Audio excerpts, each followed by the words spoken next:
የእግዚአብሔርን ክብር ለእግዚአብሔር የሚሰጡ ሰዎች ይከብሩበታል። ነፃ እንዲያወጣችሁ ከዚህ እኩያት ፍቶታታችሁ ሁሉ እንዲለያችሁ። አልሰለቻችሁም? የዚህ ዓለም ድካም አልሰለቻችሁም? የዚህ ዓለም ሐሳብ ተመልከቱ። ሁላችን የተጨነቀች ነፍሳችን የምታርፍባት፣ ነፍሳችን ተጠምታ እሱን ወደ ማግኘት ወደምትሄድባት ነፃ በምታወጣው በደብረ ጽዮን ይሰብስባችሁ። እግዚአብሔርን ባወቅነው ቁጥር እየደፈር ነው። እግዚአብሔርን በቀረብነው ቁጥር ያለ ልክ እንደው እያዋረድ ነው የምንኖር የእኛ ሰዎች ምልክት አይደለም ወይ? በእውነት በቤቱ እየኖርን እርሱን የማናውቅ ከሆነ እንዴት ነው? የኔና የእናንተ ሕይወት በእግዚአብሔር ፊት ሲታይ ምን አይነት መንፈሳዊ ቁመና አለው? ስለ ቃለ እግዚአብሔር እየተማረን ቃለ እግዚአብሔር ሕይወቱ ካለወጠን እጅግ ባሳዛኝ ሁኔታ ተመልከቱ። ስንት ዘመናት ቆመን ሰበክን፣ ስንት ዘመናት ቁጭ ብለን ተማረን። ዛሬ የምንሰማው ቃል የሚፈርድብን አይመስለንም? የምንናገረው ቃል የሚፈርድብን አይመስለንም? አሁን ተመልከቱ። እግዚአብሔርን ያለ ክብሩ ያለ ቦታው ያስቀመጥ ነው። ከወገብ በላይ ታቦት ከወገብ በታች ጣዖት ሆነን ግማሽ መንፈሳዊ ግማሽ ዓለማዊ ሆነን ሕይወታችን እንደ ሌሊት ወፍ ወይ ለእግዚአብሔሩ አልሆንን ወይ ደግሞ ለዓለሙ አልሆንን። እንግዲህ ተመልከቱ፣ የእመቤታችን ስም ሲጠራ ደስ የማይለው ማን ነው? ሰይጣን ዲያብሎስ ብቻ ነው። ለዚህ ነው አባ ጊዮርጊስ ዘጋስጫ ድንግል ማርያምን የሰላም ደውል ብሎ ይጠራታል። ዛሬ ድንግል ማርያም ስትጠራ ደስ የሚለው በዝማሬው እንደምትሰሙት፣ በቅዳሴው ቅዳሴ ማርያም እንደምንለው፣ በዕለት ውዳሴዋ ውዳሴ ማርያም እንደምንለው ቃሏን ስንሰማ ደስ የሚለን መንፈስ ቅዱስ ያድርብን ነው። ይህች አማናዊ ታቦተ ጽዮንን ድምፅ መስማት የማይፈልግ የየትኛው ድምፅ ነው ብሎ ደግሞ ይመልስና በማክሰኞ አርጋኖን ምስጋናው ላይ አባ ጊዮርጊስ ዘጋስጫ እንዲህ ይለናል። ሰይጣን ከፍጥረት ሁሉ ድንግል ማርያምን ይጠላል ይላል። ከፍጥረት ሁሉ ማንን ይጠላል? ይህን ድምፅ ስንሰማ ሰላም ይሰማናል። እንደ ኤልሳቤጥ ሰላም እናገኛለን። ዲያብሎስ ደግሞ በተቃራኒ ይሸበራል። ምክንያቱም እርሷን የጠራ ሁሉ ከጭንቅ ይድናልና።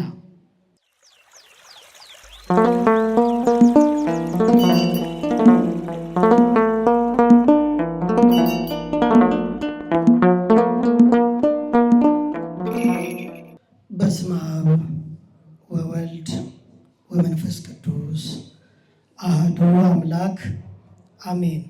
በስመ አብ ወወልድ ወመንፈስ ቅዱስ አሐዱ አምላክ አሜን።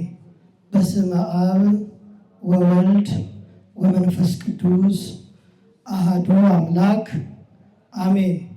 በአብ ስም አምነን አብን ወላዲ ብለን፣ በወልድ ስም አምነን ወልድን ተወላዲ ብለን፣ በመንፈስ ቅዱስ ስም አምነን መንፈስ ቅዱስን ሰራጺ ብለን ምንም ላይጠይቆ አካላት በስም በግብር በአካል ሶስት ብንልም በአገዛዝ በስልጣን በባህሪ በሕልውና ይህንን ዓለም በመፍጠር አንድ አምላክ ብለን በማመን ከሁለት ወገን በድንጋሌ ሥጋ በድንጋሌ ሕሊና በጸናች በክብርት እመቤታችን ተማምነን የቅዱሳን ጻድቃን የቅዱሳን ሰማዕታት እንዲሁም የቅዱሳን መላእክትን ፈጣን ተራዳይነት አምነን እንጀምራለን። ክቡራን አባቶች፣ እናቶች፣ ወንድሞችና እህቶች በእግዚአብሔር ፍጹም ሰላም እንደምን አመሻችሁ?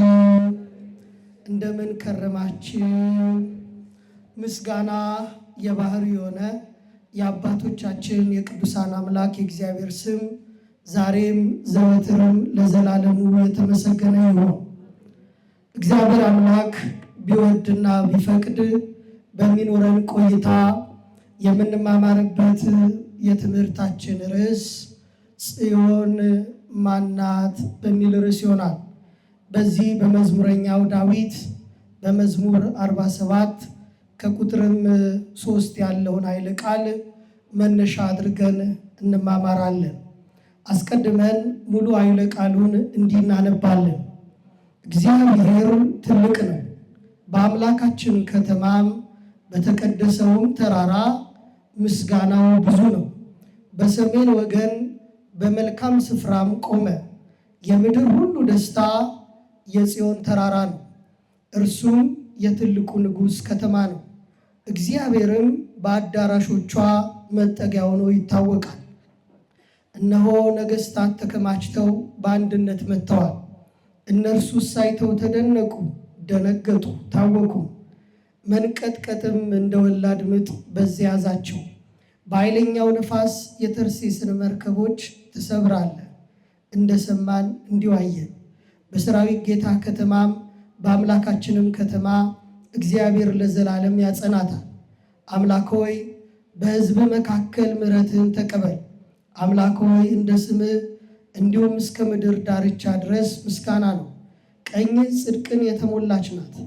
አቤቱ ስለ ፍርድህ የጽዮን ተራራ ደስ ይበለው፣ የአይሁድም ሴት ልጆች ሐሴትን ያድርጉ።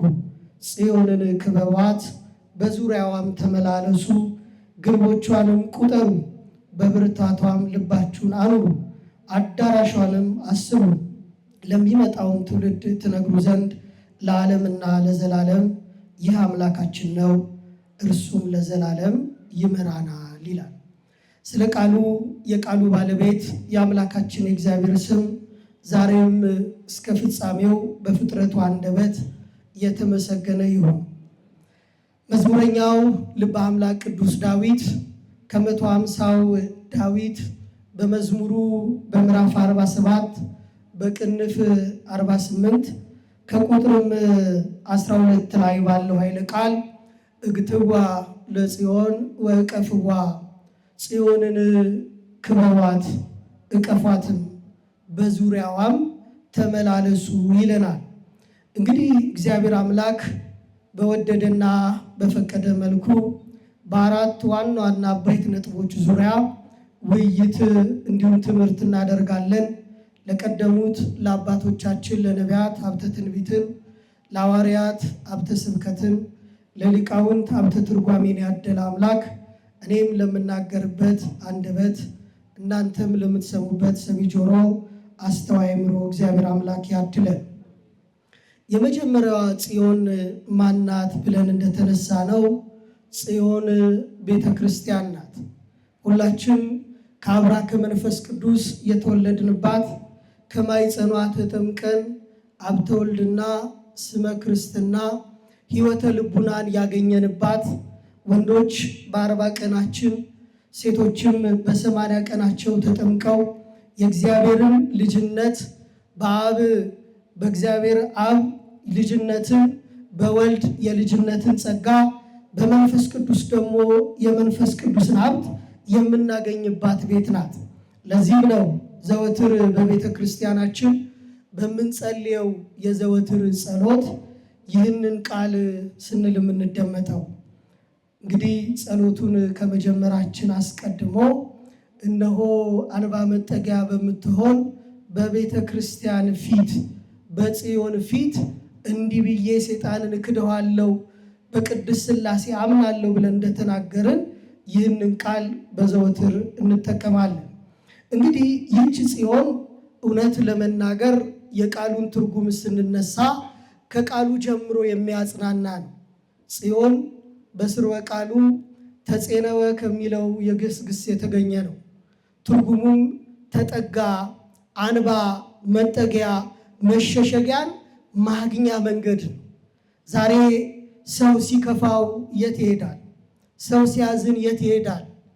አስቀድማችሁ በዝማሬው እንደሰማችሁት እህታችን በጣም አንጋፋ ዘማሪ ፋንቱ ወልዴ እንደው ከቃልና ከዝማሬ ብቻም ሳይሆን ከሕይወት ጋር በተገናኘ በምስክርነት በጸናም ቃል ጽዮን የተባለች ቤተ ክርስቲያን እንዴት ሁላችን እንደምታጽናና የሚያሳየን ነው። ይህችን ጽዮን ቤተ ክርስቲያንን እንዴት ነው የምንጠጋት? እንዴት ነው የምንቀርባት ያልን እንደሆነ ጠቢቡ ሰለሞን የዳዊት ልጅ እንዲህ ይለናል። በመዝሙሩ ላይ ይህንን ቃል እንደተናገረው ልጁ ሰለሞንም በመጽሐፈ ምሳሌ በምዕራፍ 10 ከቁጥርም 7 ላይ እናንተ ጥበብ የጎደላችሁ ሁሉ ወደ እኔ ኑ፣ እነሆ ማዕዴን አዘጋጀው የወይን ጠጄንም ደባለኩ፣ እነሆ እውቀት የጎደላችሁ ወደዚህ ኑ፣ የሰባውን ፍሪዳም ብሉ፣ ይህንንም የወይን ጠጅ ጠጡ የሚል መንፈሳዊ ግብዣን ታቀርባለች። ይህች ቤተ ክርስቲያን በ7 አምዶች የቆመች ናት። የመጀመሪያዋ የክርስትናችን አምድ ሁላችን ከእናት ከአባታችን በስጋ እንደተወለድነው ቤተ ክርስቲያን ደግሞ እኛን ከስጋ ልደት ወደ መንፈሳዊ ልደት ታመጣናለች። ለዚህም ነው በማታ ይማር የነበረው የአይሁድ መምህር ኒቆዲሞስ ወደ ክርስቶስ ጠጋ ብሎ ሲማር ሰው እንዴት ወደ እናቱ ማህፀን ገብቶ ሊወለድ ይችላል የሚል ስጋዊና ሳይንሳዊ ጥያቄ ጠይቆት ነበር። ክርስቶስም ሲመልስለት እነሆ ሰው ዳግመኛ ከውሃና ከመንፈስ ካልተወለደ በቀር ከቶ መንግሥተ ሰማያት ሊል አይችልም አለ፣ ሊገባ አይችልም አለ። ዛሬ ዓለም የምታስበው ስለ ስጋዊ ጉዳይ ነው፣ ስለ ስጋዊ ውልደት ነው። ቤተ ክርስቲያን ግን እኛን የወለደችን በስጋዊ ልደት አይደለም። ከእናት ማህፀን ከአባት ዘር ተከፍሎ እንደሚገኝ አይደለም።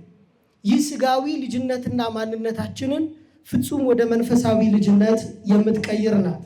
ስለዚህ የመጀመሪያዋ የቤተ ክርስቲያን አምዷ ጥምቀት ወይም ምስጢረ ጥምቀት ይባላል። በዚህ ጥምቀት ሁላችን የልጅነትን ጸጋ እንቀበላለን። ለዚህም ነው ሀብተ ትርጓሜ የተሰጣቸው ሊቃውንት ሲናገሩ ሰው ኃጢአትን ሁሉ ድል የሚያደርገውና ድል የሚነሳው ቀድሞ በክርስትናው በተሰጠው የልጅነት የጥምቀት ጸጋ ነው።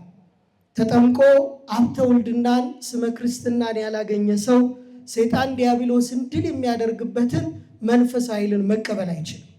ከሰባቱ የጽዮን አምዶች መካከል ምስጢረ ጥምቀት ቀዳሚው ነው።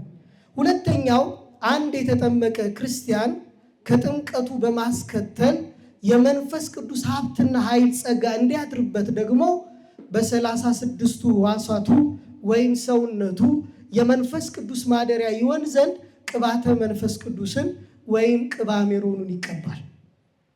ይህ ቅባ ሜሮን ከአናቱ ከግንባሩ አንስቶ እስከ እግሩ ጫፍ ወይም ደግሞ ውስጥ እግር ድረስ አንትሙ ታቦቶሙ ለመንፈስ ቅዱስ እናንተ የመንፈስ ቅዱስ ማደሪያዎች ናችሁ ብሎ ሐዋርያው ቅዱስ ጳውሎስ ለቆሮንቶስ ክርስቲያኖች በጻፈው መልእክቱ እንደተናገረው እናንተ የእግዚአብሔር ታቦት የእግዚአብሔር ማደሪያ እንደሆናችሁ አታውቁምን ብሎ እንደተናገረ በዚህ የመንፈስ ቅዱስ ማደሪያ ሰውነታችን የመንፈስ ቅዱስን ሀብት የምንቀበልበት ሁለተኛው የመንፈስ ቅዱስ ቅባቱን ሜሮኑን እንቀባለን።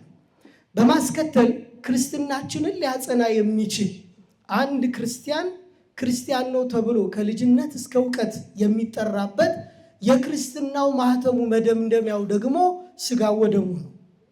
ከሰባቱ አምዶች መካከል ሦስተኛው ደግሞ በልጅነት ጥምቀት ተጠምቆ በማህተመ መንፈስ ቅዱስ ታትሞ በቅባ ሜሮን ያገኘውን ጸጋ ተቀብሎ ሦስተኛውን የሚደመድመው ደግሞ የክርስቶስን ሥጋና ደም ሲበላ ሲጠጣ ያን ጊዜ ሙሉ ክርስትናውን ያገኛል። በጽዮን ውስጥ አምድ ይታተማል። እንግዲህ መቼም ሰው ነውና ከሰውነትም አልፎ ክርስቲያን ሆነን መቼም በሕይወታችን ብዙ የህሊና ኃጢአቶች፣ የሥጋ በደሎች፣ የነፍስ እድፈቶች ይገጥሙናል። የዚህ ሁሉ ማጽኛ ወይም ደግሞ ከኃጢአት መመለሻው አራተኛው ምስጢር ደግሞ ምስጢረ ንስሐ ይሰኛል። ይሄ ምስጢረ ንስሐው ከጽዮን ከተባለች ከቤተ ክርስቲያን ደጃፍ እንዳንጠፋ ዕለት ዕለት ኃጢአታችንን እያሰብንና እየተዘከርን በእንባ በፍጹም ንስሐ ወደ እግዚአብሔር በመቅረብ ከሥጋ ወደሙ ለመታተም ከኃጢአታችን ለመንጻት የምናደርገው አራተኛው አምዳችን ምስጢረ ንስሐ። መቼም ሰው ሆኖ የማይበድል እንጨት ሆኖ የማይጤስ እንዲሁም ብረት ሆኖ የማይዝግ የለም እንደሚባለው የቆሸሸው ሰውነታችንን በውሃ ታጥበን እንደምናነጻው ያደፈ ኃጢአታችንን ደግሞ በንስሐ እንታጠባለን። ተመልከቱ፣ ቤተ ክርስቲያን ሁል ጊዜም ክርስቲያኖችን ኑ አትፍሩ ንስሐ ግቡ የምትለው የዘወትር ስብከቷ ከውስጧ ማንጫ የሆነው የኃጢአት ሳሙና ንስሐ ስላላት። ለዚህም ነው የስብከቶቻችን መጀመሪያም ሆነ መደምደሚያ እነሆ መንግሥተ ሰማያት ቀርባለችና ምን በሉ ንስሐ ግቡ። ከዚህ ያለፈ የለም የተወደዳችሁ ምዕመናን። ስለዚህ ይህንን መድኃኒት ይህንን አምድ በጽዮን ውስጥ እናገኛለን። አምስተኛው ደግሞ እንግዲህ ሰው ሆኖ ደግሞ የማይታመም የለምና ከዚህ ህመሙ የሚታከምባት፣ ስጋዊ ድህነትን የሚያገኝባት፣ መንፈሳዊ ፈውስን ሌላው የሚቀበልባት ደግሞ ምስጢረ ቀንዲል የምንላት አላት። ይህች ጽዮን በውስጧ ስንከባት በዙሪያዋም ስንመላለስ መቼም ቤተ ክርስቲያን አውደ ምሕረቱ ላይ ቆሞ ከሚያስተምረው መምህር ይልቅ በደጃፏ የሚንሸዋሸው ሻኩራዎች ራሱ ለዚች ቤተ ክርስቲያን ትልቅ ምስክሮች ናቸው። እንደው ስብከቱ ባይኖር፣ እንደው ዝማሬው ባይኖር፣ እንደው ቅዳሴው ማህሌቱም እንኳ ባይኖር ሰው ከፍቶት ጽዮን በተባለች ቤተ ክርስቲያን ሲጠጋ እንዲህ ያለውን መጽናኛ ያገኛል። እንግዲህ ሌላው ስድስተኛው የምንለው ወይ በጋብቻ ወይ ደግሞ በምንኩስና ህይወት ውስጥ ሆኖ ጽዮን ከተባለች ቤተ ክርስቲያን ሲገባ ይህንን የቅድስና መንገድ እንዲቀበል ደግሞ እድል ትሰጠዋለች። ተመልከቱ። የመጨረሻው ሰባተኛው አምድ ደግሞ ለሁሉ የሚሰጥ ባይሆንም እግዚአብሔርን ለማገልገል ከሰው መርጦ ለሹመት ከእንጨት መርጦ ለታቦት እንዲሉ ለክህነት አገልግሎት በተመረጠ ሰውነት በተመረጠ መንፈሳዊ አገልግሎት ደግሞ እግዚአብሔርን ለማገልገል የሚጠራ በክህነት ውስጥ የሚያገለግል በዚች ጽዮን ውስጥ ይኖራል። የመጀመሪያዋ እንግዲህ ጽዮን ቤተክርስቲያን ናት። ይህች ቤተክርስቲያን በሰባቱ አምዶች የቆመች እንዲሁም ደግሞ በተጋድሎ ላይ ያለች ቤተክርስቲያን ናት። ዛሬ መከራ ሁሉ ለምን በዛ? ሁሉም ተነስቶ አንደበቱን ከፍቶ የሚናገርባት በባህሪው በመለኮት ኃያል የሆነው አምላክ ምንም እንደማያውቅ መስሎ በቀራንዮ አደባባይ እንደተተፋበት የሸዋ አክሊል እንደተደፋበት እንደ ብራና ተወጥሮ ራሱን መስዋዕት አድርጎ ነፍሱን አሳልፎ ለሰጠባት ለዚች ቤተክርስቲያን ክብር የማይሰጡ ሰዎች ይህችን ቤተክርስቲያን እንደ ክርስቶስ አያዋት። ክርስቶስን ከመስበክ አልፋ ክርስቶሳዊ ሕይወት የምትኖረው ይህንን መንፈሳዊ ጉዞ ስለምትኖር፣ ምክንያቱም ይህች ጽዮን ቤተክርስቲያን በመከራ ላይ ያለች ስለሆነ ነው። እንግዲህ ይህች ቤተክርስቲያን ዛሬ ያለችው በመከራ ላይ ያለ ምክንያት አይደለም። ክርስቶስ በዚህ ዓለም በዚህ ምድር ሲመላለስ እስከ ቀራንዮ ኮረብታ ድረስ ምራቁንም ትችቱንም መንገላታቱንም ታግሶ በመስቀል ራሱን ሰውቶ እስካሳለፈባት ይህች ቤተክርስቲያን በዓለም ስትኖር አኗኗሯ እንደ ክርስቶስ። ሁለተኛዋ ታቦተ ጽዮን ደግሞ ጽዮን ትባላለች።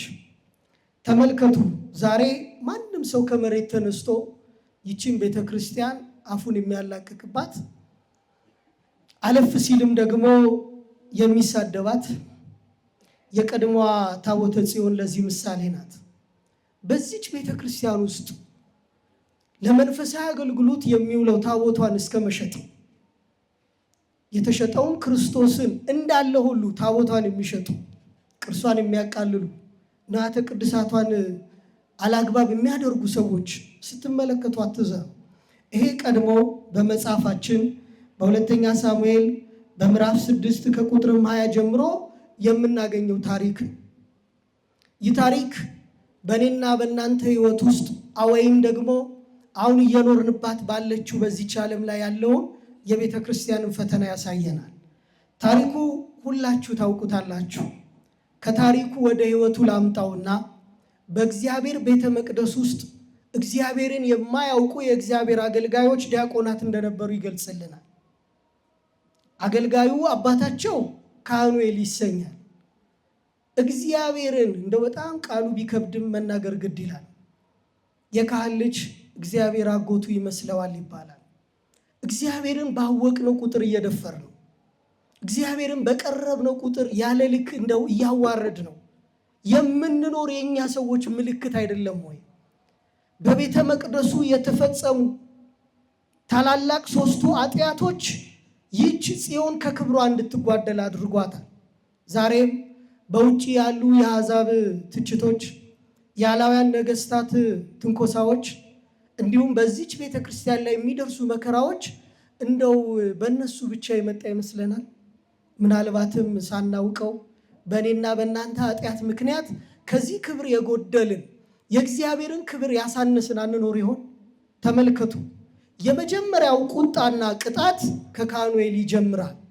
የተወደዳችሁ የእግዚአብሔር ቤተሰቦች ጽዮን የተባለች ቤተ ክርስቲያንን በአግባቡ ለልጆቻችን ካላስተማርን ነገ ቅጣታችን እንደ ካህኑ ኤሊ ይሆናል። እግዚአብሔር በአንድም በሌላም ይናገራል፣ ሰው ግን አያስተውልም ተብሎ እንደተናገረ ዛሬ እኛ የፈለግነውን ሚዳ እያማረጥን የፈለግነውን መምህር እየመረጥን የፈለግነውን መጽሐፍት እያነበብን በሕይወታችን ለውጥ ያላመጣ ነው ስለምንድን ነው ስንል በእውነት በቤቱ እየኖርን እርሱን የማናውቅ ከሆነ እንዴት ነው? በራዕየ ዮሐንስም ላይ እንደተናገረው ባለ ራዕየ ዮሐንስ አቡ ቀለምሲስ ቅዱስ ዮሐንስ እንደተለካው መቅደስ ያለው የኔና የእናንተ ሕይወት በእግዚአብሔር ፊት ሲታይ ምን አይነት መንፈሳዊ ቁመና አለው? ካህኑ ኤሊ በቤተ መቅደስ ሆኖ ሳለ በንጽህናና በቅድስና ደግሞም በድንግልና የሚያገለግለው ካህኑ ኤሊ አንድ አገልጋይ ነበረው፣ ሳሙኤል የሚባል የቤተ መቅደስ አገልጋይ። እግዚአብሔር ከአንድም ሁለቴም አልፎም 3 ጊዜ ሳሙኤል ሳሙኤል እያለ ሲጠራው አቤቱ ካህኑ ኤሊ እነሆ ጠራኸኝን እያለ በፊቱ እየወደቀ እየተነሳ ሲጠይቀው ዛሬ በንጽህና የሚያገለግሉ ሰዎች እንደተናቁ ሰዎች፣ ምንም እግዚአብሔር እንደማያውቃቸው እንደማያስተውላቸው የምናስብ ሰዎች፣ በእግዚአብሔር ፊት ብቻ አይደለም በሰው ፊት እንደተናቁ አንተ ታናሽ ሰው አይደለም ጸጥ አትልም ምኑን ታውቀውና ቤተ ክርስቲያንን የታውቃትና የምንል ከዛም አልፈን ተርፈን የሚገርማችሁ እግዚአብሔር እኛ በጠበቅነው በካህኑ ሳይሆን ፍጹም ባልተጠበቀው በታናሹ ብላቴና በቤተ መቅደሱ አገልጋይ በሳሙኤል እግዚአብሔር ድምፁን እያሰማ ሲጠራው ካህኑ ኤሊ ጠራኸኝን ሲል እኔ አልጠራሁም፣ ከዚህ በኋላ ግን አንዳች ድምፅን ብትሰማ እኔ አልጠራሁም። የጠራ ማን ነው አለ? እግዚአብሔር ይጠራል። አቤት እነሆ ባሪያ ብለህ ስማው፣ ያን ጊዜ ትነግረኛለህ። ይህ ታሪክ ይደንቀኛል። የተወደዳቸው የእግዚአብሔር ቤተሰቦች ዛሬ ዕለት ዕለት ግንኙነታችንን ከእግዚአብሔር ጋር ነው የምናደርገው ወይስ ከእግዚአብሔር ዘንድ ከሚያቀርቡ ሰዎች ጋር ነው ወይስ ከእግዚአብሔር ከሚያርቁ ሰዎች? ካህኑ ኤሊ የልጆቹ በደልና ኃጢአት በእግዚአብሔር ፊት በዝቶ እጅግ ባሳዛኝ ሁኔታ በታናሹ ብላቴና አገልጋይ በሳሙኤል እንዲነገረው መልካም ፈቃዱ ነበር። ተመልከቱ፣ እግዚአብሔር እኛ የምንለምነውን ጥያቄ የምንማጸነውን ተማጽኖ ቃል ልክ እንደ ነቢዩ ዳዊት እኛ የፈለግነውን ሳይሆን እግዚአብሔር የሚያስፈልገንን ጉዳይ በሰው በኩል ሲነግረን ምን ይሰማን ይሆን? ታውቃላችሁ፣ የእግዚአብሔርን ቤተ መቅደስ ታቦተ ጽዮኗን ለማስገባት በመዝሙር 131 ከቁጥርም 1 ጀምሮ እንደምትመለከቱት ልበ አምላክ ቅዱስ ዳዊት እኔ በአማረና በዝግባ በተንቆጠቆጠም በመኝታዬ ላይ አልተኛም፣ ለዓይኖቼም እንቅልፍን ለቅንድቦቼም አንጎላጀትን አልሰጥም ለእግዚአብሔር ታቦት ማደሪያ እስከማገኝ ድረስ ብሎ ራሱን ከምቾት ለይቶ ከአልጋ ተለይቶ ያቺን ታቦተ ጽዮን ማደሪያዋን እስኪያገኝ ድረስ የጸለየውን ጸሎት አስታውሳችሁ? ዛሬስ እኛ የዚች ቤተ ክርስቲያን ማረፊያዋ ቤት ነው። አንድም ቀን የአሕዛብ ትንኮሳ ሳይሰማት የማያምኑ ሰዎች ዘለፋና ትችት በእኛ ላይ ሳይከፈት እግዚአብሔር እንደ እምነታችን የሚያኖረን እስከ መቼ ነው ያለን ሰዎች የለን። ዳዊት ግን ይህን ባለ ጊዜ በጣም የሚወደው ናታን ና ንስሐ እንግባ ና ሱባኤ እንግባ ብሎ አስገብቶት ሲወጣ እግዚአብሔር ያሳየው ግን ሌላ ነገር ነው። አንተ ፈጽሞ ቤተ መቅደሴን አትሰራም፣ ለጽዮን ማደሪያ ታቦተ ጽዮን ማደሪያ አትሰራም፣ ይልቁንስ ከአንተ የአብራክ ክፋይ የሚሆን የማኅፀን ፍሬ ልጅ ሰሎሞን ይሰራልኛል ብሏል። ዛሬም በልቦናችንና በሕሊናችን የተወጠኑ ውጣኔዎችን እኛ ላንሰራቸው እንችላለን። ብቻ እግዚአብሔር አምላክ በበጎ ሕሊናችን ውስጥ ሆኖ ለሰዎች የሚያሰራቸው ስራ አለ። በጣም የሚደንቀው ካህኑ ኤሊ ለልጆቹ የሚያደርጉትን ክፉ ነገር ሲነገረው እንኳ ለመምከር ፈቃደኛ አልነበረም። ዛሬም በቤተ ክርስቲያናችን ትልቁ ፈተና የሚባሉት እነዚህ 3 ኃጢአቶች ናቸው። የቤተ መቅደሱ 3 አርስታተው ምናልባት ከውጭ ሆነን የውስጡን ከመጋረጃውን ጀርባ የሚያውቀውን የውስጡን የመለኮት እሳት የሚያቃጥላቸው በእግዚአብሔር ፊት ሁልጊዜም ለምስጋና ሁልጊዜም ለአኮቴት የሚቀርቡትን መፍረድ አይደለም። ተመልከቱ፣ እነዚህ 2 አፍኒን እና ፊናስ የተባሉ ዲያቆናት በእግዚአብሔር ፊት እያገለገሉ እግዚአብሔርን የማያውቁ ምናምንቴዎች ነበሩ ይለናል። ስለ ቃለ እግዚአብሔር እየተማረን ቃለ እግዚአብሔር ሕይወቱ ካለወጠን እጅግ ባሳዛኝ ሁኔታ ተመልከቱ። ስንት ዘመናት ቆመን ሰበክን፣ ስንት ዘመናት ቁጭ ብለን ተማረን። ዛሬ የምንሰማው ቃል የሚፈርድብን አይመስለንም? የምንናገረው ቃል የሚፈርድብን አይመስለንም? እጅግ በሚገርም ሁኔታ ይህችኛዋ ታቦተ ጽዮን ክብሯን ያጣችውና የተዋረደችው በዚህ ምክንያት ነው። እነሆም ቃሉ እንዲህ ይለናል። በዚህ በሁለተኛ ሳሙኤል በምዕራፍ 6 ከቁጥርም 20 ላይ እንዲህ የሚል ቃል እናገኛለን። አስቡት፣ እግዚአብሔር አምላክ በተለያየ መንገድ ሕዝቡን ሲመክር፣ ሕዝቡን ሲያስተምር ፈጽሞ ሊራዱ ያልቻሉ ተመልከቱ። እንደ በጣም የሚገርመኝ በአንደኛ ሳሙኤል ላይ ይህ የናፍኒንና ፊናስን ታሪክ ስንመለከት እንዲህ የሚል ቃል እናገኛለን። ምናልባት እግዚአብሔር እንደሚገባው አለማገልገል በእጅጉ መከራና ኃጢአትን የሚያስከትል መሆኑን ከዚህ እንማራለን። ጽዮንን የሚወዷት ሊያገለግሏት እንጂ በማይገባ ነገር ሊያደርጉ እንደማይገባ እንዲህ ይለናል። እንግዲህ ሳሙኤል በመረጠው በካህኑ ኤሊ አማካይነት ልጆቹ ቤተ መቅደሱን እንደሚገባ ባለማገልገላቸው በዚያም ሁሉ መከራ በማድረጋቸው የእግዚአብሔር ታቦት በአሕዛብ እጅ ወደቀች ይላል። ዛሬ ኦርቶዶክስን የምታህል የሃይማኖት ልዕልና ያላት እምነት ኢትዮጵያን ያህል ከአገራት ሁሉ ከፍታ ያላትን ሀገር በዓለም በክፋት አንደኛ ያደረግናት እኛ አይደለንም? ተመልከቱ። ታቦቱም ይላል እነሆ በቂርያትያም ከተቀመጠበት ቀን ጀምሮ ወራቱም ረዘመ ይላል። መከራውን በዛ 20 ዓመትም ሆነ የእስራኤልን ቤት ሁሉ አዝኖ እግዚአብሔርን ተከተለ ይላል። ይህ ጾመ ነቢያት የሚያስታውሰን የጽዮንን መያዝ፣ የታቦተ ጽዮንን መደፈር፣ በአሕዛብ እጅ ሁሉ መውደቅ እንዴት ያለ ከንቱ ነገር ነው! ክርስቲያኖች የሚያምኑት ክርስቲያኖች በማያምኑት አሕዛብ እጅ መውደቅ፣ የምናምን ኦርቶዶክሶች በማያምኑት አሕዛብ ዘንድ መማለል እንዴት ያለ ነው! የእግዚአብሔር ታቦት በማያምኑት ዳጎን ፊት መውደቅ።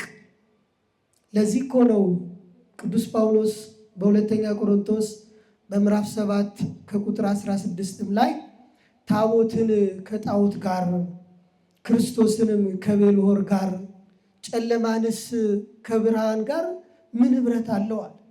አሁን ተመልከቱ፣ እግዚአብሔርን ያለ ክብሩ ያለ ቦታው ያስቀመጥ ነው። ከወገብ በላይ ታቦት ከወገብ በታች ጣዖት ሆነን ግማሽ መንፈሳዊ ግማሽ ዓለማዊ ሆነን ሕይወታችን እንደ ሌሊት ወፍ ወይ ለእግዚአብሔሩ አልሆንን ወይ ደግሞ ለዓለሙ አልሆንን። እንዲያውም አለ ሳሙኤልም የእስራኤልን ቤት ሁሉ እንዲህ አላቸው፣ በሙሉ ልባችሁ ወደ እግዚአብሔር ተመልሳችሁ እንግዳችሁ አማልክትና አስታሮትን ከመካከላችሁ አርቋል። አምልኮተ ጣዖትን አስወግዱ፣ አምልኮተ እግዚአብሔርን አስገቡ። በህሊናችን የገቡ ብዙ ጥቃቅን ኃጢአቶች አሉ።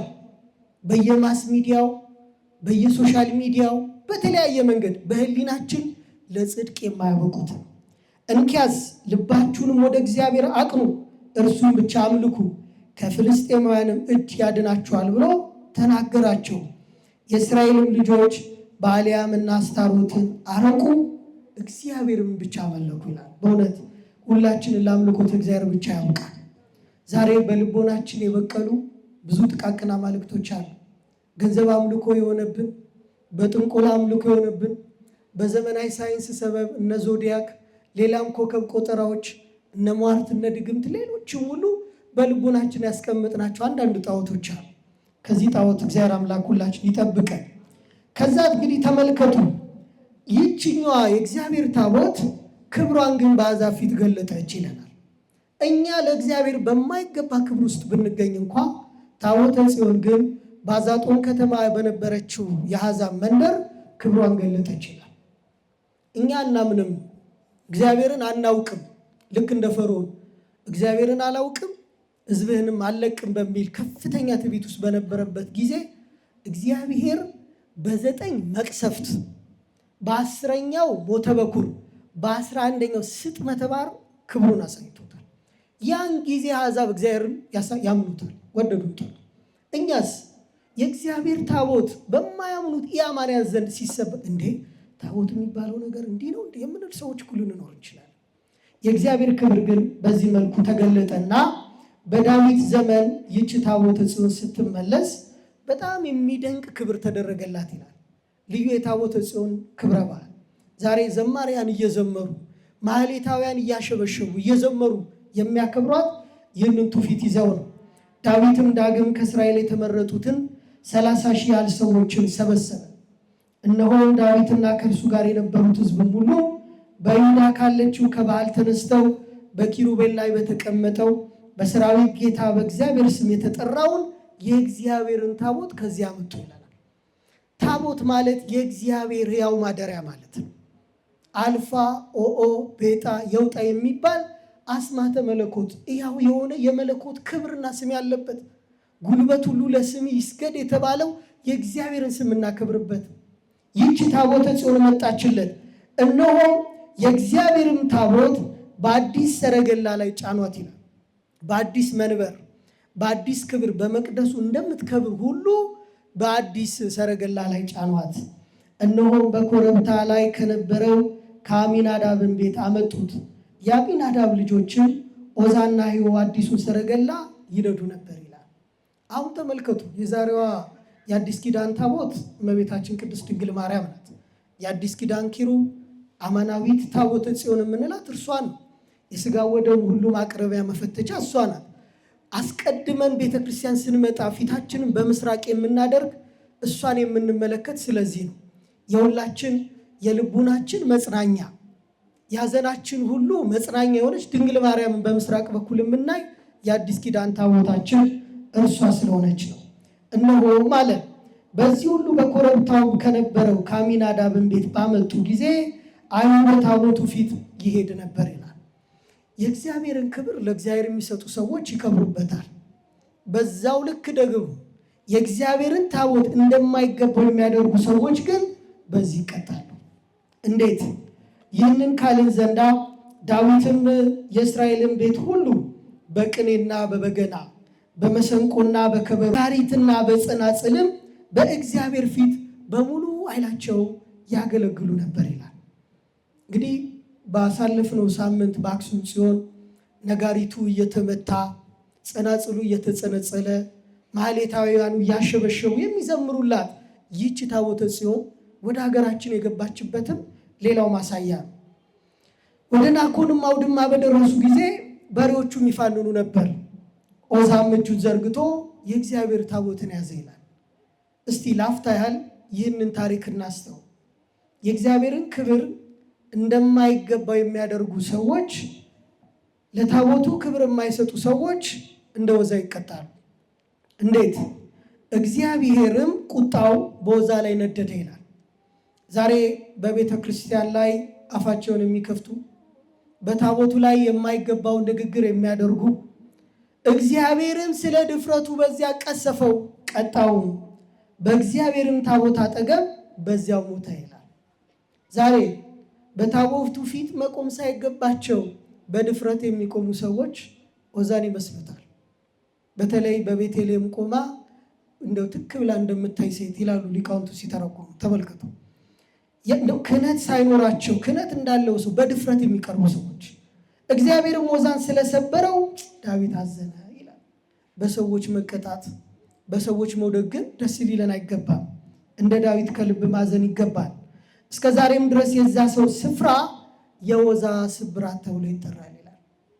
ዛሬ በአሕዛብ ምድር አይደለም የተወደዳቸው የእግዚአብሔር ቤተሰቦች፣ በቤተ መቅደሱ ክብርን የማንሰጥ ሰዎች ካለ ልክ እንደ አፍኒና ፊናንስ የእግዚአብሔርን መስዋዕት ለራሳችን የምናደርግ ብንኖር፣ የእግዚአብሔርን አስራት በኩራቱን የኔ ነው ብለን ብናተኩር፣ የእግዚአብሔር ክብር ይቅር የኔ ክብር ይቀጥል ብለን በየአውደ ምሕረቱ በየመድረኩ የእግዚአብሔርን ክብር ለራሳችን የምናደርግ አንዳንዶችንም ሳናውቅ እንግዲህ የኔን ክብር እሱ ይውሰድ የምንል የሌላ ጣዕም ወይም የሌሎች አነጋገር ከኛ ዘንድ መጥቷል። እኛ የትኛውን ክብር ነው ለሱ የምንሰጠው? የተወደዳቸው እግዚአብሔር ሰዎች ክብሩን እሱ ይውሰድ እያለ ክብር የባህሪ ከእርሱ በቀር ማን አለና? ሰው የመሆናችን ክብር እኮ በእርሱ ነው። ጭራሽ እኛ አልፈን ለሱ ልንሰጠው። ይገርማል። በዚያን ቀንም ዳዊት እግዚአብሔርን ፈራና እንዲህ የሚል ቃል ተናገረ ይላል። እነሆ የእግዚአብሔር ታቦት ወደ እኔ እንዴት ይመጣል አለ። አሁን ሶስተኛው የጽዮን ትርጉም በዚህ ላይ እናነጻጽራለን። ሶስተኛዋ ጽዮን እመቤታችን ናት። የሁላችን የመማፀኛ ከተማችን፣ የሐዘናችን መጽናኛ፣ የጭንቀታችን ሁሉ ማረጋጊያ የእግዚአብሔር ታቦት ወደ እኔ እንዴት ይመጣል አለ። ቅድስት ኤልሳቤጥ በተራራማው በኤፍሬም ሀገር ሳለች የ15 ዓመቷ ብላቴና ድንግል ማርያም ፈጥና ወደ ኤፍሬም ከተማ ስትመጣ የጌታዬ እናት ሆይ ወደ እኔ ትመጪ ዘንድ እንዴት ይሆንልኛል ብላ በትህትና በዕድሜ ሳይሆን በክብር ራሷን ዝቅ አድርጋ ሰማይና ምድር የማይችሉትን አምላክ በማኅፀንሽ የወሰንሽው እንዴት ያለሽ ነሽ ብላ በትህትና እንደተናገረችው እሷም ይህንን አለች። እነሆ ዳዊትም የእግዚአብሔርን ታቦት ወደ ዳዊት ከተማ ያመጣው ዘንድ አልወደደም። ዳዊትም በጌት ሰው በአቢዳራ ቤት አገባው። የእግዚአብሔርም ታቦት በጌት ሰው በአቢዳራ ቤት 3 ወር ያህል ተቀመጠ። እግዚአብሔርም አቢዳራና ቤቱን ሁሉ ባረከው ይላል። ልክ እመቤታችን ቅድስት ድንግል ማርያም አማናዊት ታቦተ ጽዮን ድንግል ማርያም ወደ ተራራማ ወደ ኤፍሬም ሀገር ወደ ቅድስት ኤልሳቤጥና ወደ ካህኑ ዘካርያስ ቤት ስትገባ እነሆ ድምጿን ስትሰማ ኤልሳቤጥ እነሆ የሰላምታሽን ድምፅ በሰማው ጊዜ ጽንሱ በማኅፀኔ ዘሏልና ደስ ብሎታልና ብላ እንዳመሰከረች። እንግዲህ ተመልከቱ፣ የእመቤታችን ስም ሲጠራ ደስ የማይለው ማን ነው? ማን ነው? አዎ ሰይጣን ዲያብሎስ ብቻ ነው። ለዚህ ነው አባ ጊዮርጊስ ዘጋስጫ ድንግል ማርያምን የሰላም ደውል ብሎ ይጠራታል። ዛሬ ድንግል ማርያም ስትጠራ ደስ የሚለው በጭንቀቷ የተረጋጋ ነው። በዝማሬው እንደምትሰሙት፣ በቅዳሴው ቅዳሴ ማርያም እንደምንለው፣ በዕለት ውዳሴዋ ውዳሴ ማርያም እንደምንለው ቃሏን ስንሰማ ደስ የሚለን መንፈስ ቅዱስ ያድርብን ነው። ይህች አማናዊት ታቦተ ጽዮንን ድምፅ መስማት የማይፈልግ የየትኛው ድምፅ ነው ብሎ ደግሞ ይመልስና በማክሰኞ አርጋኖን ምስጋናው ላይ አባ ጊዮርጊስ ዘጋስጫ እንዲህ ይለናል። ሰይጣን ከፍጥረት ሁሉ ድንግል ማርያምን ይጠላል ይላል። ከፍጥረት ሁሉ ማንን ይጠላል? ማንን ይጠላል? እኔ በጣም ይደንቀኛል። እንደው ቅዱስ ኤፍሬም ሶርያዊ እንኳ የዛሬው የማክሰኞ ውዳሴ ማርያምን ሲጀምር ምንድን ነው የሚለው? አክሊለ ምክህነ ወቀዳሚተ መድኃኒትነ ወመሰረተ ንጽህነ፣ የንጽህናችን መጀመሪያ፣ የድህነታችን መጀመሪያ፣ የመመኪያችን ዘውድ አንቺ ነሽ ይሉሻል። ተመልከቱ፣ ይህን ድምፅ ስንሰማ ሰላም ይሰማናል።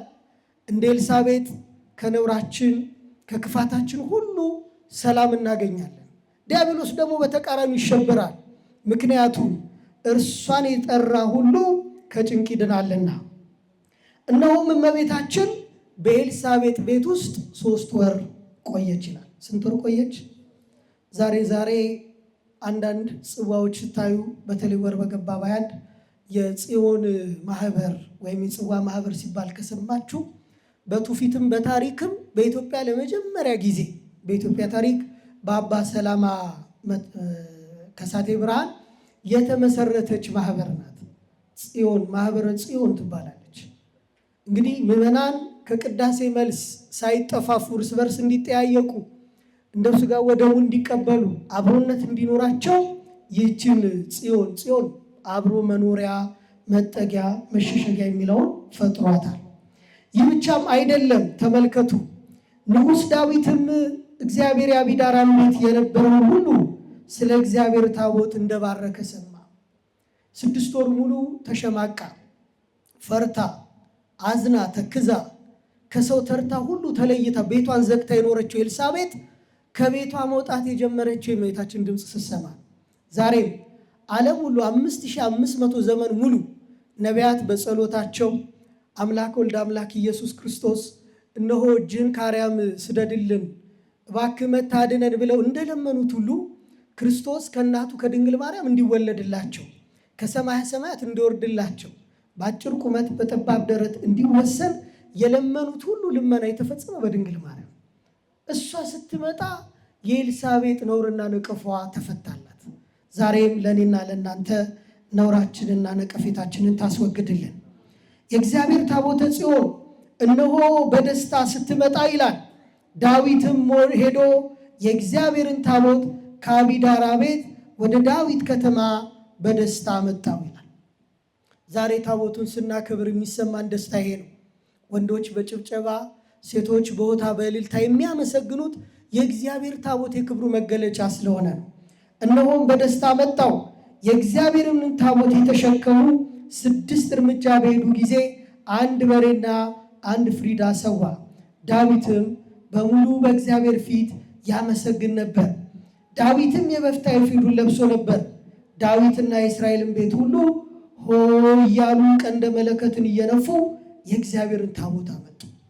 አሁን እንግዲህ ይችን ጽዮን ካገኘን፣ ጽዮን ቤተ ክርስቲያናችንን ካገኘን መጽናኛችንን፣ ጽዮን ታቦተ ጽዮን የእግዚአብሔርን ታቦት ካገኘን፣ አማናዊት ጽዮን ድንግል ማርያምን ካገኘን ሐዘን የለንም ማለት ነው። ይልቁንስ ደስታ ነው። ይህ ብቻም አይደለም። የእግዚአብሔርን ታቦት ወደ ዳዊት ከተማ በገባ ጊዜ የሳኦል ልጅ ሜልኮል ግን በመስኮት ሆና ትስቅ ነበር ይላል። የታደሉት ሲያመሰግኑ፣ የታደሉት ሲዘምሩ፣ የታደሉት በእግዚአብሔር ፊት እየዘለሉ ሲያመሰግኑ፣ በታላቅ ሐሴትና ምስጋና ሲዘምሩ፣ በዚሁ ተቃራኒ አያችሁት፣ አያችኋት እንዴት ሆኖ እንደምትዘምር እያሉ በሰው የሚያላግጡ ደግሞ ውሉደ ሜልኮሎች አሉ። ያልታደሉ ምስጋና ሰው ሲያመሰግን የሚያዝኑ ሰዎች። እንዲያውም ይላል ንጉሥም ዳዊት በእግዚአብሔር ፊት ሲዘፍንና ሲያመሰግን አየችው፣ በልቧም ናቀችው። እሱ ንጉሥ ሆኖ ሳለ እንዴት በታቦቱ ፊት እንዲዘምራል? እርሱ እንዴት እንደዚህ ጮሆ ያመሰግናል አለችው። ዳዊትም በተከለላት ድንኳን ውስጥ በስፍራውም አኖሩት። ዳዊትም የሚቃጠልና የደህንነት መስዋዕትን በእግዚአብሔር ፊት አሳረገ። እሱ ግን በልቡ ያለውን ምስጋና በልቡ ያለውን ተማጽኖና ልመና ለእግዚአብሔር ያሰማል። እግዚአብሔርም ጸሎቱን ይሰማዋል። ዛሬ ብዙዎቻችን በደስታ ስናመሰግን ደስ የማይላቸው ሰዎች የዚህ አይነት ምልክት ያላቸው የሜልኮል ልጆች ናቸው። ዳዊትም የሚቃጠለውን የደህንነትን መስዋዕት ማሳረግ ከፈጸመ በኋላ ሕዝቡን በሰራዊት ጌታ በእግዚአብሔር ስም መረቃቸው።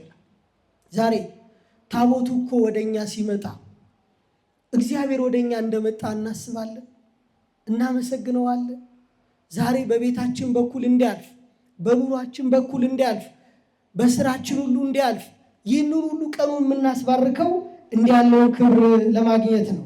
ከዛም ምን አለ?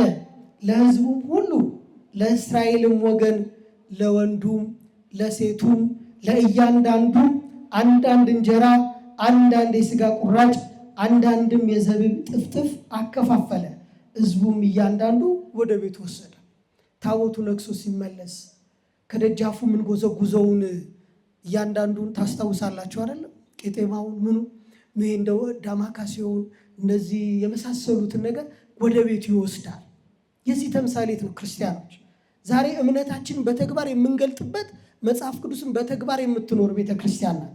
ዳዊትም ቤተሰቡን ሊመርቅ ተመለሰ።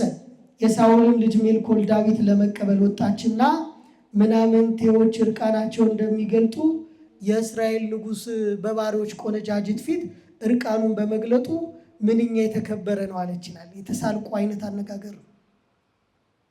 እግዚአብሔርን ስናመሰግን የሚያላግጡ ሰዎች አሉ። የሚገባውን ክብር ስንሰጥ እንዴት እንዲዘምራሉ የሚሉ ይኖራሉ።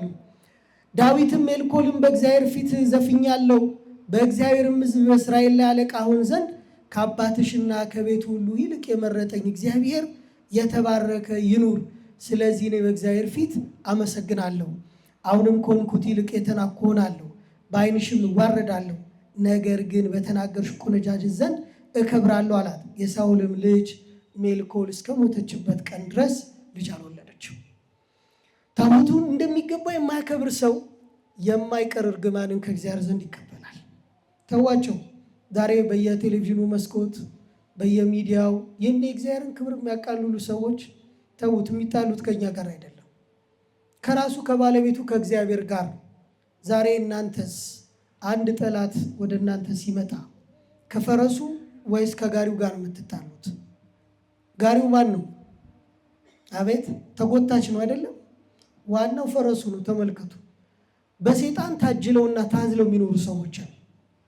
በምንፍቅና ካባ፣ በታድሶ ካባ፣ በምንፍቅና ካባ ውስጥ ተደብቀው ተዋህዶ በተለያየ መንገድ እንደሜልኮል የሚያጠፉ ሰዎች አሉ። ተዋቸው፣ ቅጣቱ ለእነርሱ ነው። እናቱ ድንግል ማርያምን ቢንቁ የናቁት ባለቤቱ ክርስቶስን። እንግዲህ ይህች ታቦተ ጽዮን ታቦቷን አለማክበር፣ ድንግል ማርያምን እንደሚገባት አለማክበር የሚመጣው ጣጣ ብዙ ነው። እንግዲህ ከዚህ ሁሉ ክብር መጉደል ይጠብቃል። አራተኛውና የመጨረሻው የትምህርቴ ማጠቃለያና መደምደሚያ ታቦተ ጽዮን ብቻ ሳትሆን አማናዊት ጽዮን ድንግል ማርያም ብቻ ሳትሆን ጽዮን ቤተ ክርስቲያን ብቻ ሳትሆን መንግሥተ ሰማያትም ደብረ ጽዮን ትባላለች። የዚህ የትምህርቴ ማጠቃለያ የቅዳሴያችን መደምደሚያ ነው። አባ ሕርያቆስ ዘበንሳ የተባለው የቅዳሴ ማርያም ደራሲ እንደሚነግረን ሁላችሁን በምድራዊት ቤተ ክርስቲያን እንዲሁ እንደሰበሰባችሁ ኋላ ደግሞ ነፃ በምታወጣው በደብረ ጽዮን ምን ይበላችሁ ይለናል? ይሰብስባችሁ። የተወደዳችሁ የእግዚአብሔር ምዕመናን ዛሬ በምድር በተጋድሎ ባለችው በዚች ቤተ ክርስቲያን ተገኝተናል። ይህ መገኘታችን ጊዜያዊ መገኘት ነው። ተሰብስበው ነበር፣ ተበተኑ፣ ቆርበው ነበር፣ አፈረሱ ከሚባለው አድኖ ይልቁንስ ተስፋ ወዳለባት ሐዋርያው ቅዱስ ጳውሎስ በመጨረሻ የዕብራውያን ክታቡና መልእክቱ እንደነገረን አሁንስ ሁላችሁ ወደ ጽዮን ተራራ ደርሳችኋል ይለናል። ወደ ማን ተራራ ደርሳችኋል? ወዴት ተራራ? አልገባንም። የተወደዳችሁ የእግዚአብሔር ቤተሰቦች ደርሰናል። ከአብራ ከመንፈስ ቅዱስ ተወልደናል። ከጥምቀቷ ልጅነት አግኝተናል። ሀብተ ወልድና ስመ ክርስትና ሕይወተ ልቡና አግኝተናል። ይሄ የድህነታችን መጀመሪያ እንጂ ፍጻሜ አይደለም። የድህነታችን ፍጻሜና ማጠቃለያ ነፃ በምታወጣው በሰማያዊት በኢየሩሳሌም በደብረ ጽዮን ይሰብስባችሁ ይለናል። ይህችው የሐዋርያት፣ የነቢያት፣ የመነኮሳት፣ የደናግል የእነዚህ ሁሉ መሰብሰቢያ ማዕከላት ይለናል። ባለራዕይ ዮሐንስ እንደነገረን ምንድን ያለው?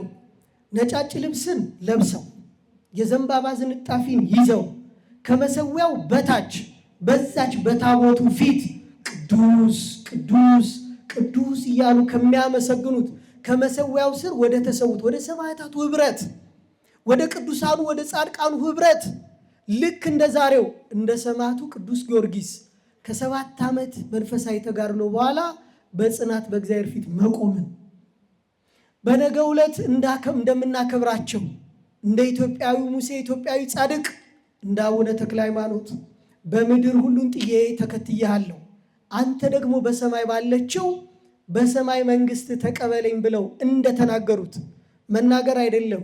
ከ24ቱ ካህናተ ሰማይ ኅብረት ተደምረው 25ኛው ካህናተ ሰማይ በመሆን ወደ አገለገሉት ወደ ኪሩቤል ወደ እነ ሱራፌል ተርታ ወደ ተደመሩት ወደ ቅዱሳን ኅብረት ወደ ጻድቃኑ ኅብረት ወደ ሰማዕታቱ ኅብረት ወደ መላእክቱ ኅብረት ዕለት ዕለት ጽራት በሌለበት ይላል እረፍት በማያውቀው 24 ሰዓት ሙሉ ቅዱስ ቅዱስ ቅዱስ ስቡሕ እያሉ ማመስገን ያለ አንደበታቸውን ያለ እረፍት ቅዱስ ዮሐንስ አፈወርቅ እንደሚለው እብስቶሙ አኮቴቶሙ አኮቴቶሙ ወእብስቶሙ ምግባቸው ምስጋና ምስጋናቸው ደግሞ ምግብ ሆኖላቸው በዚህ ዓለም ፀሐይ መውጣት መግባት እንዳለበት ሳይሆን ፀሐይ ከማይጠልቅባት ጨለማ ከሌለባት መዓዛ መለኮት ከሚሸተትባት ዕለት ዕለት ስብሐተ እግዚአብሔር ከሚደርስባት ከቅዱሳኑ መላእክት ኅብረት አይናፍቃችሁ?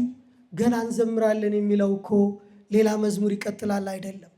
በማያቋርጥ ጽራት በሌለበት የዝማሬ ማዕበል ውስጥ እግዚአብሔርን በማመስገን እረፍት በሌለው ጾም ዛሬ ቤተክርስቲያን ይህን ጾመ ነቢያት የምታለማምደን ጾምን ሕይወታቸው ወዳደረጉት ወደ ነቢያቱ ኅብረት እንድንደመር ተጋድሎን ጨርሰው ወደ አጠናቀቁት ወደ ድል አድራጊዎቹ ሐዋርያት መደመር በዚህ በራዕየ ዮሐንስ በምዕራፍ 12 ላይ እንደሚነግረን 12ቱ ከዋክብት ሁሉ ተቀዳጅታ አይገርማችሁ ድል አድርገው አጠናቀው የዚህን ዓለም ሐሳብ ድካም እኩያት ፍቶታት ሁሉ ወዳለፉት ወደ ሐዋርያቱ ኅብረት እንድንደመር መስዋዕትን ሁሉ ፈጽመው ራሳቸውን መስዋዕት ያደረጉላት የሰማዕታት ኅብረት እንደነ ሰማዕቱ እንደ ሊቀ ዲያቆናት እንደ ሰማዕቱ እንደ ቅዱስ እስጢፋኖስ እንደ ሊቀ ሰማዕታት እንደ ቅዱስ ጊዮርጊስ እንደነ ቅድስት አርሴማ ተጋድሏቸውን ወደ ፈጸሙባት የመንግስተ ሰማያት ህብረት ደብረ ጽዮን እንዲደምራችሁ ነፃ እንዲያወጣችሁ